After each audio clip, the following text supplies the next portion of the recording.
مومن حق کا پاسبان ہوتا ہے اور سچ کا ترجمان ہوتا ہے۔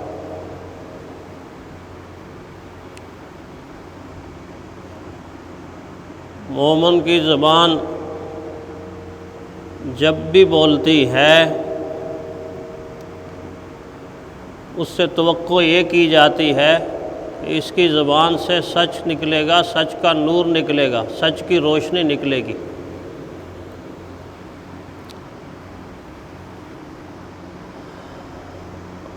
اور اگر اس سے ہٹ کر ہے تو وہ یہ سوچ لے کہ اندھیرا اور روشنی دونوں ایک جگہ جمع نہیں ہو سکتے۔ ایمان روشنی کا نام ہے، ایمان نور ہے، ایمان اجالا ہے۔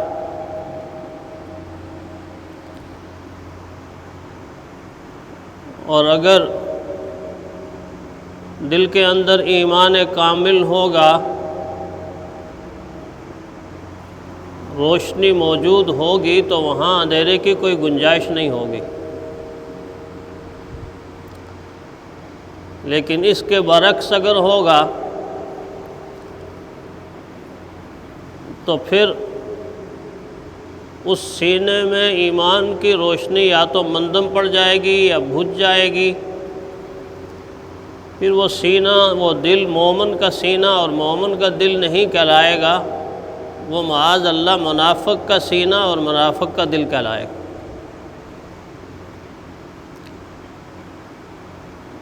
منافق کی بری عادات میں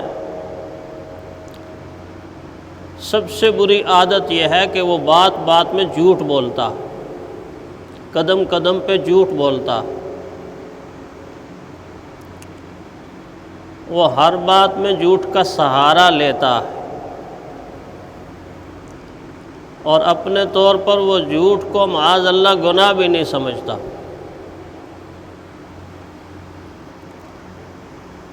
لیکن رحمت کائنات صلی اللہ علیہ وسلم نے جھوٹ کو صرف گناہ نہیں، کبیرہ گناہ نہیں، بلکہ کبیرہ گناہوں میں سے جو سب سے بڑے گناہ ہیں ان میں شامل کر کے امت کو باخبر کیا۔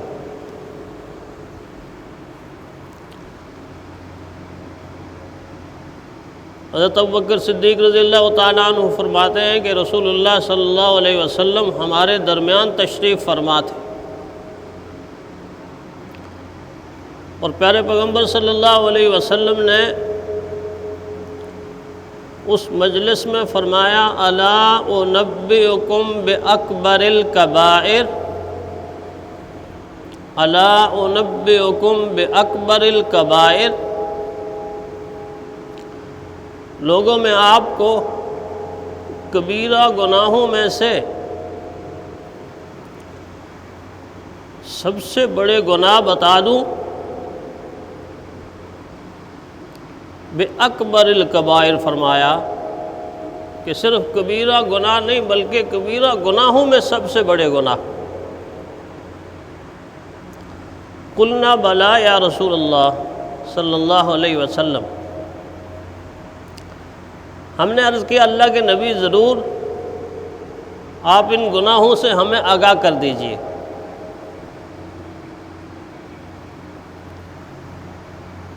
رحمت کائنات صلی اللہ علیہ وسلم نے فرمایا، الاشراک باللہ،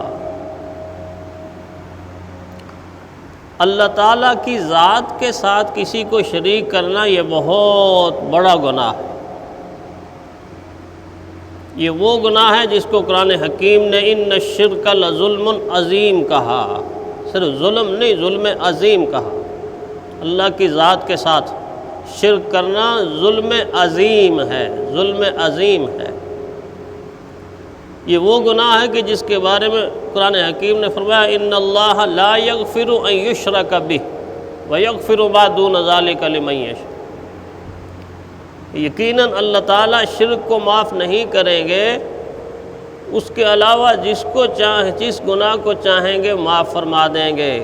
جب تک شرک سے شرک کرنے والا توبہ نہیں کرے گا اس وقت تک اللہ تعالیٰ اس کو معاف نہیں کرے گا، اتنا بڑا گناہ ہے۔ پیارے پیغمبر صلی اللہ علیہ وسلم نے پہلا جملہ یہ فرمایا الاشراک باللہ، دوسرا جملہ فرمایا حقوق الوالدین، والدین کی نافرمانی بہت بڑا گناہ، بلکہ بڑے گناہوں میں بہت بڑا گناہ۔ یہ ان گناہوں میں شامل ہے کہ جن گناہوں کا وبال صرف آخرت میں نہیں بلکہ دنیا ہی کے اندر انسان کو ان گناہوں کے وبال سے دوچار ہونا پڑتا ہے، اور آخرت میں تو ہونا ہی ہونا۔ آپ اس حدیث کی ترتیب پہ ذرا غور فرماتے جائیں کہ کس طرح حضور صلی اللہ علیہ وسلم نے بات شروع کی، الا انبئکم باکبر الکبائر، میں آپ کو گناہوں میں سے بڑے بڑے گناہوں کے بارے میں نہ سمجھاؤں؟ صحابہ نے عرض کیا ضرور سمجھائیں، تو حضور نے پہلی بات فرمایا اللہ کی ذات کے ساتھ شرک کرنا، دوسری بات والدین کی نافرمانی، بہت بڑا گناہ۔ ابوبکر صدیق رضی اللہ تعالیٰ عنہ فرماتے ہیں وَكَانَ مُتَّكِئًا، جب یہ دو باتیں رحمت کائنات صلی اللہ علیہ وسلم نے فرمائی، وَكَانَ مُتَّكِئًا، حضور صلی اللہ علیہ وسلم ان دو باتوں کے فرماتے ہوئے تکیہ لگائے، ٹیک لگائے، آرام کے ساتھ تشریف فرما تھے۔ وَكَانَ مُتَّكِئًا،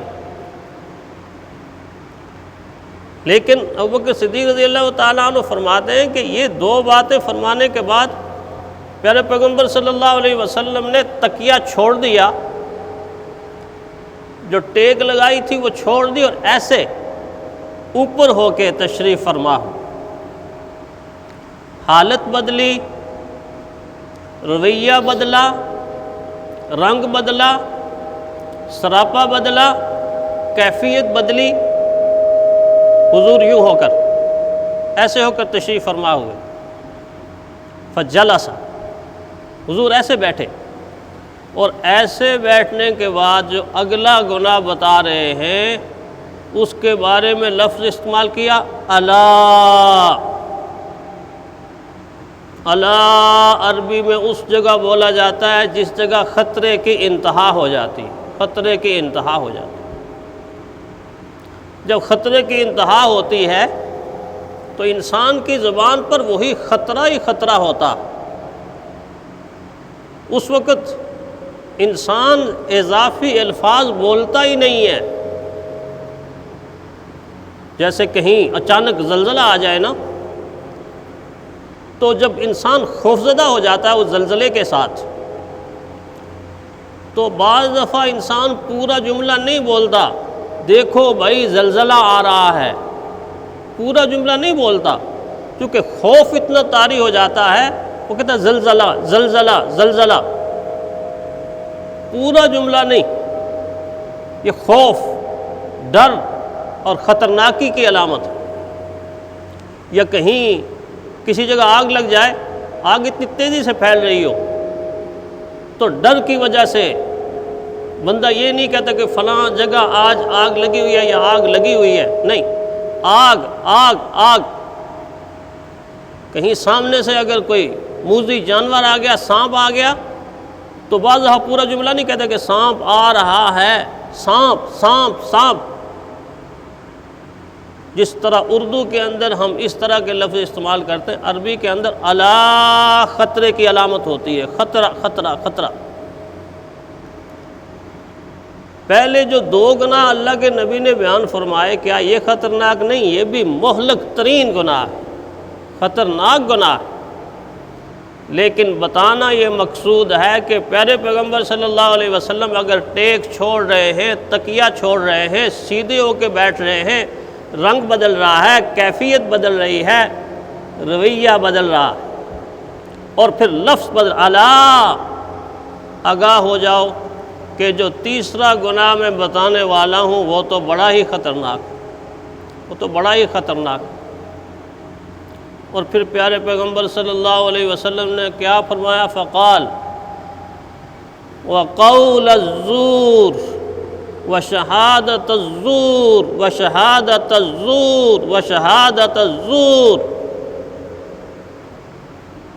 اس لفظ کو رپیٹ کیا، لوگوں جھوٹی بات، جھوٹی بات، جھوٹی بات، جھوٹی گواہی، جھوٹی گواہی، جھوٹی گواہی۔ صدیق اکبر فرماتے ہیں کہ حضور صلی اللہ علیہ وسلم کے فرمانے سے ایسا محسوس ہو رہا تھا کہ کہیں اللہ کا عذاب اور غصہ اور غضب نہ نازل ہو جائے، اور میں دل ہی دل کے اندر تمنا کر رہا تھا کاش حضور خاموش ہو جائیں، کاش حضور خاموش ہو جائیں۔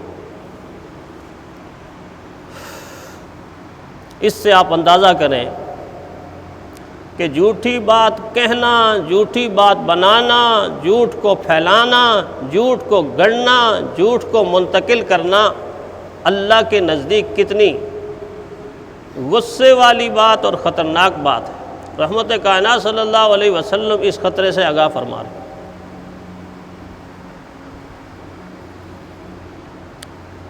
اور اس جھوٹ